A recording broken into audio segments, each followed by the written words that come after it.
Assalamualaikum warahmatullahi wabarakatuh.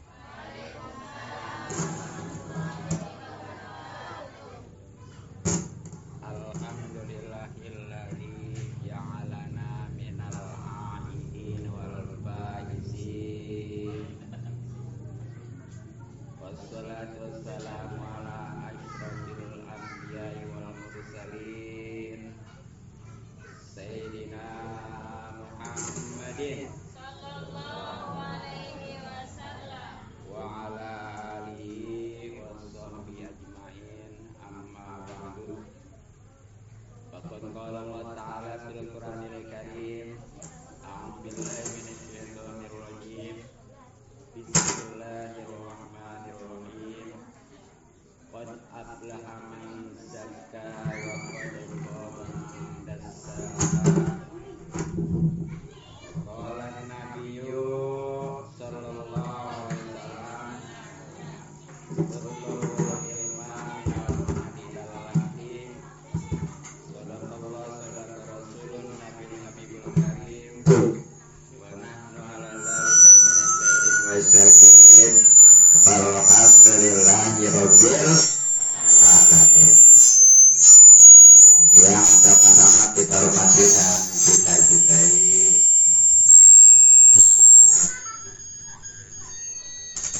pengasuh Majelis Salim Darul Quran Al-Mahmudah, Ahina Billah Al-Ustaz Mahmud beserta keluarga besarnya, juga Ahina Billah Ustaz Khairuddin, Ustaz Nurdin, serta tokoh dan sepuh kita, yakni Abah Haji Nur Hasan serta keluarga besar tentunya.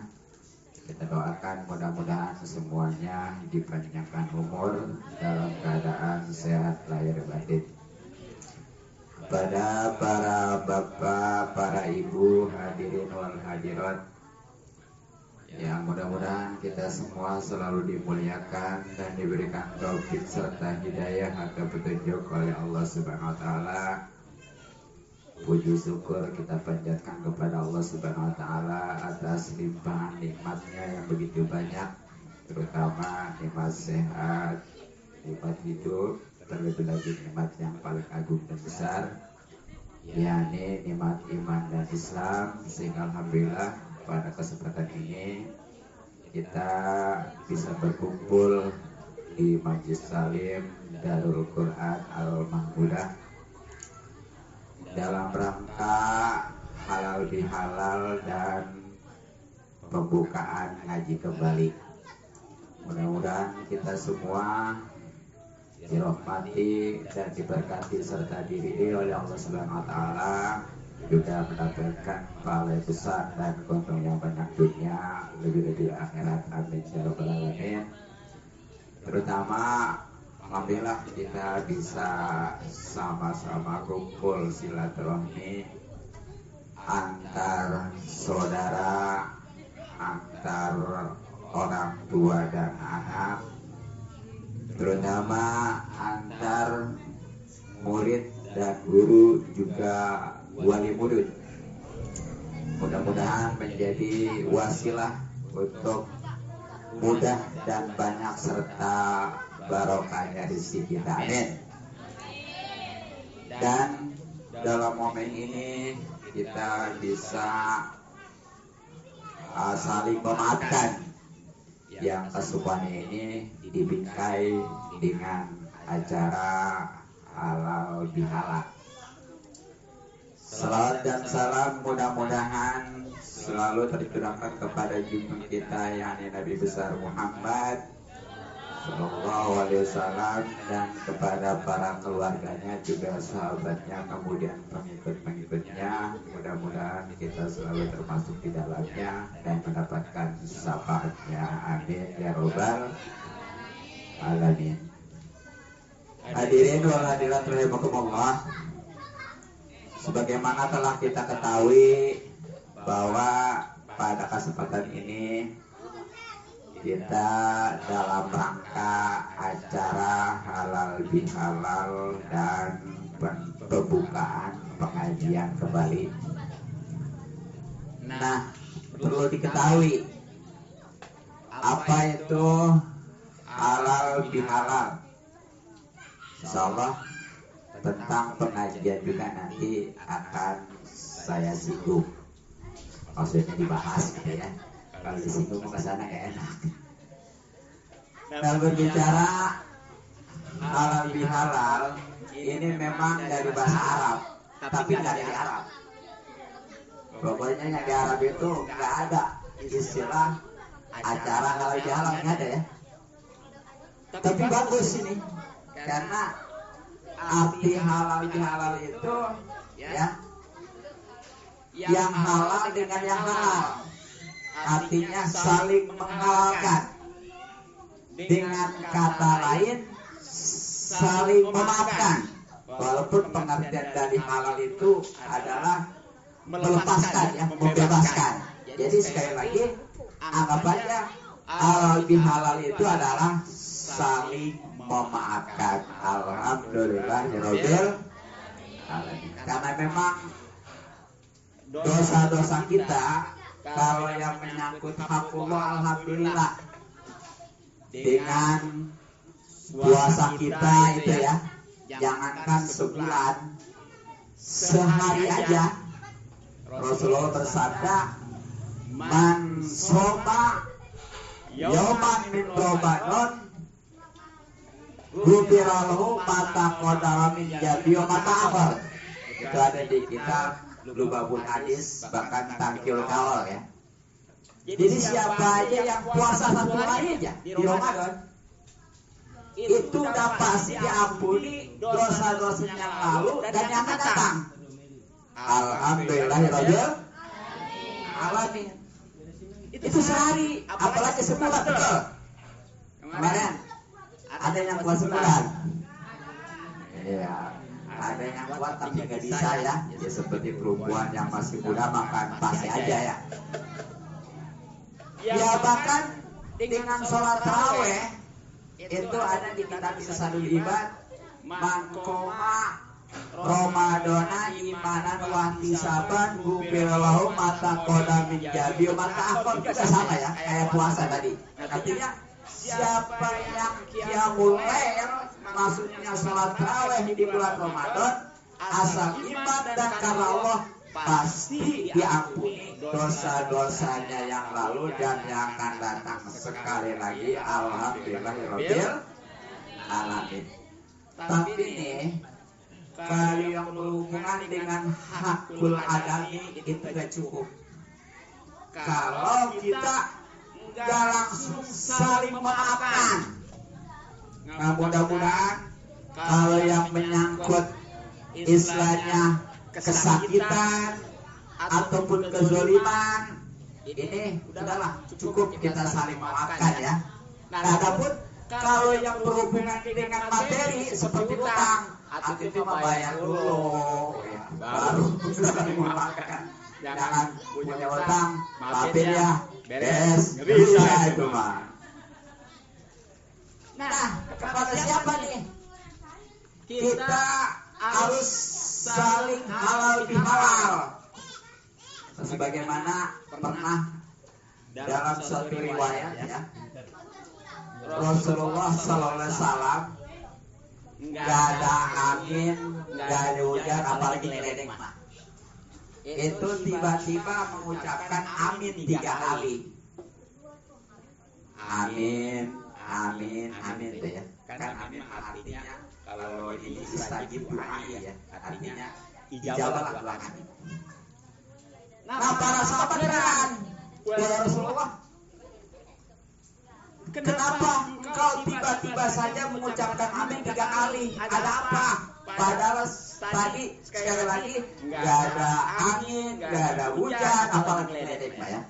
Terus kata Rasulullah, tadi itu malaikat Jibril turun minta diaminin doanya. Jadi malaikat Jibril yang berdoa, Rasul yang aminin. Nih, kalau malaikat Jibril kan ada Rasul yang aminin, kira-kira dijabah nggak? Hah? Pastinya. Ya kalau kita belum tahu. Sebab ini malaikat Jibril enggak pernah berdosa ya. Atau nabi, atau namanya juga nabi, bahkan nabi kita mah udah sayyidul awwalin akhirin. Makanya pasti dia mah. Nah, apa aja jawabannya nih? Ini saya perhatikan ya. Yang pertama nih, kata malaikat Jibril, ya Allah, jangan engkau terima ibadah puasa dan yang lainnya seseorang anak yang durhaka kepada orang tua. Ya. Kedengaran. Paham. Jadi sebanyak apapun ibadah anak, ya, mau sholatnya, mau puasanya, dan lain sebagainya pokoknya. Kalau dia masih durhaka kepada orang tua dan belum minta maaf, maka itu adalah tidak diterima. Kira-kira mau nggak? Atau kita kan yang namanya ibadah pengen diterima ya? Buat perkara yang betul. Tapi gara-gara masih durhaka kepada kedua orang tua dan belum minta maaf, maka itu sangat disayangkan. Makanya jangan gengsi minta maaf orang tua ya. Cuma kadang-kadang dedaknya itu gara-gara waktu bulan puasanya nggak di utang nggak dikasih sama orang sampai musuhan. Nah, dan itu yang pertama ya. Jadi kesimpulannya, kalau ibadah kita nih khusus seorang anak pengen diterima, itu harus betul-betul, jangankan punya salah, nggak punya salah juga, kita harus minta maaf. Karena yang lebih daripada semua itu adalah mendapatkan ridho orang tua yang insya Allah nantinya menjadi keridhaan Allah Subhanahu wa Ta'ala. Ini sama orang tua, anak orang tua ya. Lebih adalah seorang murid ke guru. Jadi, nih, kalau seorang anak kudu begitu mementingkan orang tua, ternyata guru mah kudu lebih. Makanya kalau pengen berkah dunia, kuncinya cari keringat orang tua. Tapi kalau memang pengen kesuksesan ilmu akhirat, itu cari keriduan guru. Nah, kira-kira mendingan akhirat atau mendingan dunia? Mendingan semuanya. Mendingan semuanya ya? Iya. Nah, makanya kalau pengen semuanya, cari keriduan kedua orang tua, lebih-lebih keriduan guru Insya Allah. Itu yang pertama ya. Tuh. Yang kedua nih, doa malaikat Jibril yang diaminkan oleh Rasulullah adalah, ya Allah, hari ini jangan kau terima puasa dan ibadah yang lainnya seorang istri yang masih durhaka kepada suami. Ya. Dengarin itu. Ya, jadi walaupun kan namanya seorang istri perempuan ya, itu sholatnya, puasanya, ngaji juga di mana-mana, ya. Ramen ibu benar nggak? Coba bisa dicek, bisa supaya di mana kajian yang ramai ibu. Tapi ternyata ketika Rasulullah Isra Mi'raj ya, itu Rasulullah diperlihatkan di neraka paling banyak ibu-ibu. Terus lagi ada nggak? Sama banyak. Tapi banyak ibu. Ayo, bagaimana nih? Para ibu yang rajin sholat, jalankan wajib sunahnya juga begitu juga puasa, terutama pengajian di mana-mana ibu yang ramai. Tapi kenapa di neraka lebih banyak? Nah, karena bisa jadi nih ibu-ibu memang jumlahnya lebih banyak ya, Nah yang paling utama adalah dari hadis itu, nih perempuan penyakitnya kurang bersyukur ke suami. Jadi suami yang udah tahu nih berbuat baik. Oh masih apa ini gitu ya. Gara-gara satu kesalahan itu yang diingetin apanya? Hah? Kesalahan benar ya? Oh, udah hilang aja dah. Yang namanya kebaikan mah. Istilahnya kayak kemarau panas setahun hujan sehari hilang kan ya? Apalagi di kolom ya. Oh, kadang-kadang kau hujan juga banjir ya. Jadi jangan sampai gitu.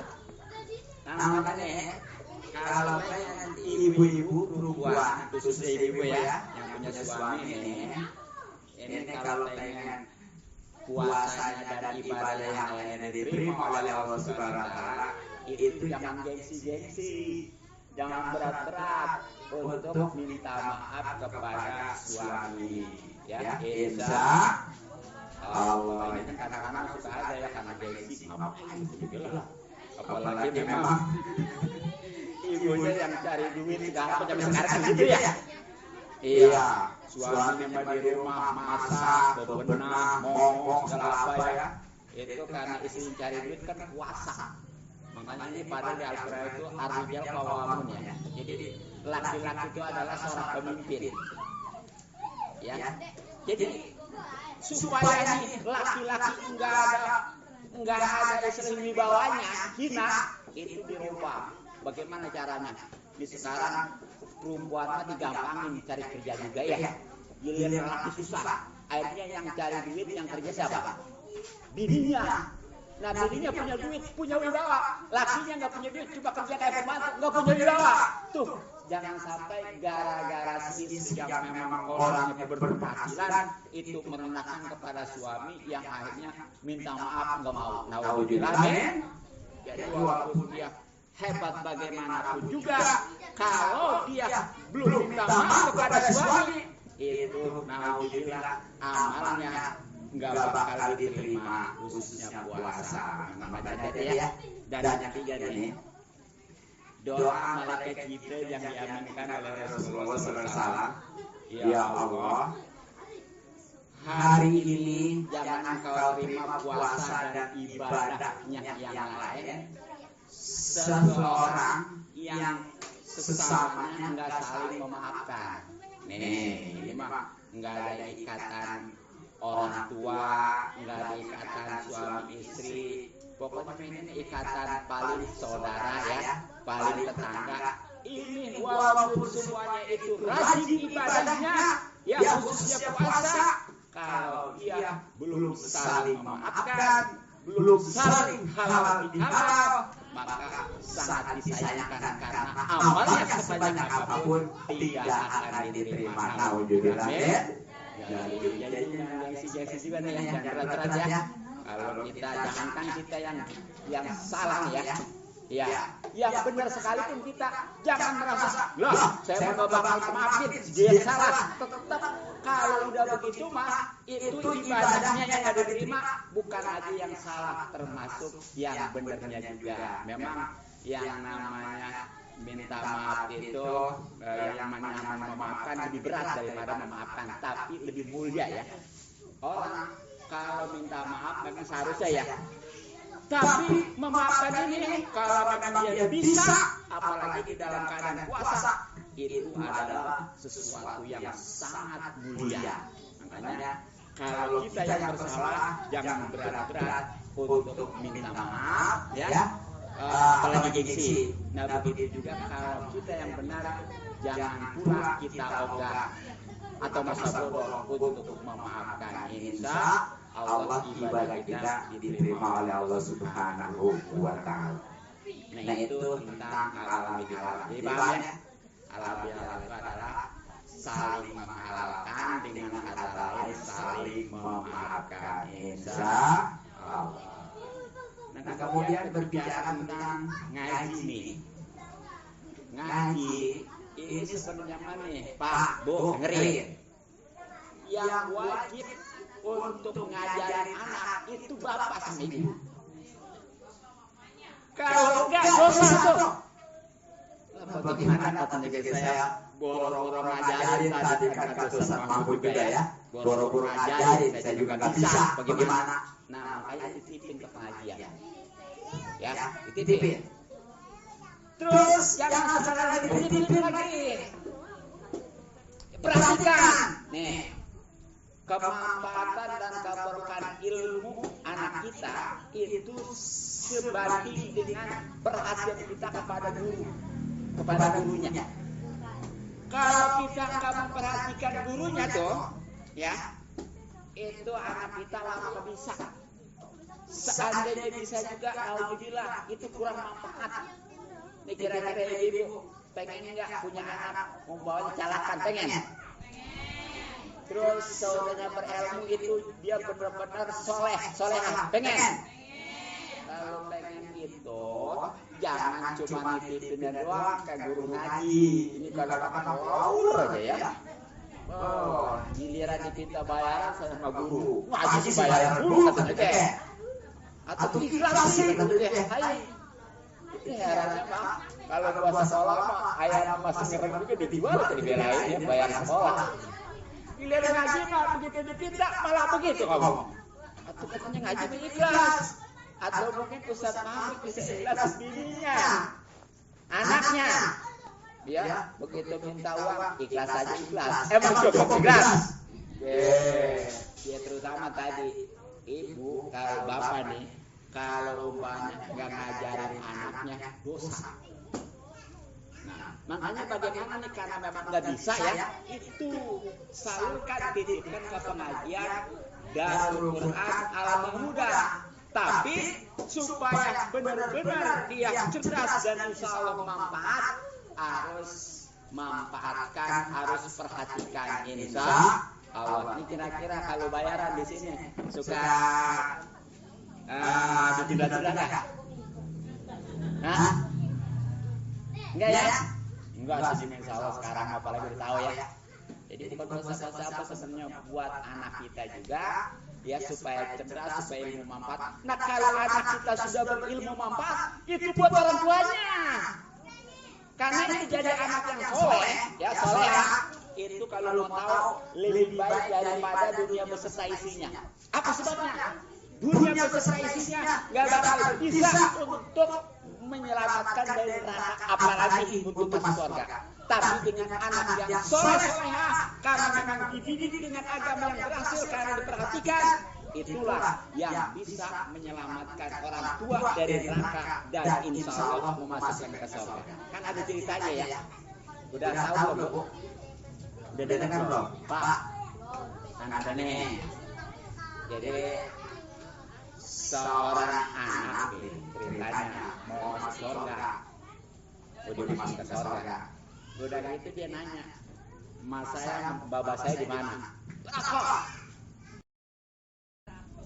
Iya.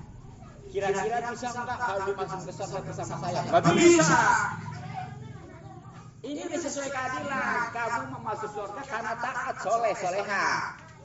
Tapi orang tuamu itu karena maksiat wajar masuk neraka. Tuh akhirnya gimana tuh ya? Nih kalau anak soleh mah tuh dia tanggung jawab, peduli, rela berkorban. Kata anak itu, kalau memang orang tua saya walaupun bagaimana juga nggak bisa untuk dimasukin ke surga bersama saya, lebih baik saya masuk surga, masuk neraka bersama kedua orang tua saya. Itu anak soleh. Kalau anaknya nggak soleh mah bodo amat lah, ya betul nggak? Yang penting buat saya, betul. Itu akhirnya karena memang rahmat Allah lebih luas daripada murkanya, itu anak yang satu bisa nyelamatin orang tuanya yang dua dari neraka dan memasukkan ke surga. Alhamdulillah. Sebaliknya nih ada ceritanya, ini mah anaknya di neraka nih. Anaknya di neraka di mana? Disiksa. Oh protes dia. Kenapa saya disiksa? Oh, bukan neraka. Iya kan, tapi saya ini durhaka karena nggak tahu, dan ketidaktahuan saya karena nggak dididik sama orang tua saya. Ayo. Dididik nggak bisa, dititipin kakak ya. Nah ini saya begini. Nah, kan kalau di neraka mah dia baru-baru ngajak ke surga, dia jadi di neraka ya. Akhirnya gimana tuh? Itu rupanya mah bukannya anaknya aja tuh yang masuk ke neraka. Gara-gara anaknya yang masuk neraka karena kemaksiatan, karena tidak tahu, karena nggak dididik sama orang tua atau nggak dititipin ke guru ngaji, itu orang tuanya ketarik ke neraka. Keduanya. Mau nggak? Jadi jangan jaga remeh nih masalah pendidikan ya. Karena memang pendidikan itu wajib. Bagaimana tadi sudah disinggung. Tolakul ilmi fardhatun ala kulli muslimin wa muslimat ya. Menuntut ilmu wajib atas setiap muslim laki-laki dan bahkan nih enggak ada batasnya. Ada kan utlubul ilma minal hadilah. Ya jadi tuntut ilmu dari semenjak buayan sampai liang lahat tuh. Makanya dari hadis itu jangan gara-gara lah saya mah biarin anak aja lah ya. Yang penting anak bagus itu juga. Tapi lebih bagus lagi, atau kan kewajiban ngaji bukan karena dia masih muda aja, apanya pokoknya selagi itu belum meninggal, belum dikubur, itu sebanyak itu juga wajib ngaji insya Allah. Makanya di sini misalnya ya, walaupun udah tua-tua juga, kalau dia ngaji pada hari ya, pada datangnya, pada ikut ngaji ya, insya Allah ya, janji ya. Sebanyak apapun ibadah kita nih, walaupun tadi parahnya sama orang tua udah minta maaf, sama suami udah minta maaf, dengan sesama muslim itu sudah akur. Kalau dia ibadahnya nggak didasari dengan ilmu, itu pakun numan bighairi ilmin ya'malu amaluhu mardudatun ladu. Setiap orang yang beramal tanpa didasari dengan ilmu, cuma modal rajin doangan ya, yang penting mau katanya tapi nggak didasari dengan ilmu sekali lagi, maka ibadahnya nggak bakal diterima, jangan ditolak. Kira-kira ibu nih kerja nggak digaji mau nggak? Kerja PT nggak digaji mau nggak? Ngebudak gitu ya. Orang yang ibadah apapun juga, kalau dia nggak didasari dengan ilmu, karena ngaji itu hakikatnya kerja nggak digaji tuh. Makanya supaya ibadah kita ini benar-benar berpahala sebagai bekal kalau kita di akhirat nanti ya. Di samping memang tadi kita ngajiin anak nih, juga kita jangan ketinggalan untuk ngaji insya Allah. Mungkin cukup demikian sekian dari saya, pembahasan tentang halal bihalal maupun tentang pengajian.